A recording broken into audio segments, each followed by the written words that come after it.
So who's really on SNAP? Food stamps. SNAP stands for Supplemental Nutrition Assistance Program. Well, whatever you're thinking, you might be wrong. 42 million Americans could lose their grocery money on this Friday.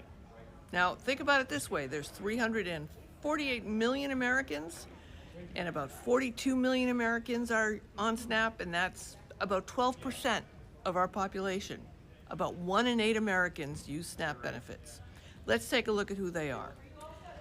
40% of people on SNAP are children. 16 million kids rely on SNAP.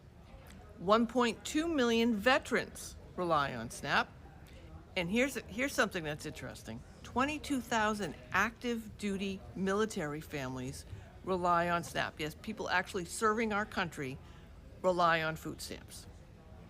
1.5 million college students are on SNAP, and 8 million seniors rely on SNAP to help them make ends meet. Now, you may have heard that people have said that illegal immigrants are using SNAP. That's not true. However, 1.5 million legal immigrants, like long-term green card holders, are on SNAP.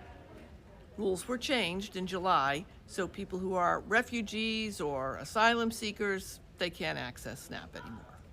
And here's the kicker.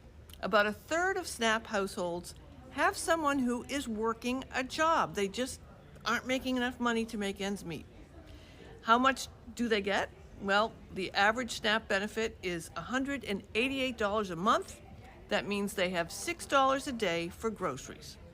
So this isn't getting cut because there's no money. There's a $6 billion emergency fund the government could use, but the Trump administration and the Republicans are against it. So when this hits on Friday, 42 million people, 1 in 8 Americans, children, veterans, seniors, active military families, will lose a safety net. And for some, it could be a lifeline. Food banks have already said they can't handle what's going to happen. In fact, no one can. Oh, you might be wondering, how much of our federal budget goes to SNAP? Well, it's only about 1.5% of the entire budget.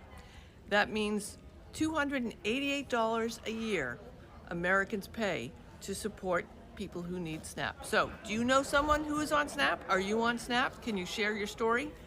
And do you think $288 a year is too much for us to be paying to support children, seniors, veterans, and active military families? Leave your comments below. And follow me. I'm Sue O'Connell. I'm a commentator, and you can watch me on NBC10Boston.com and YouTube.com/NBC10Boston.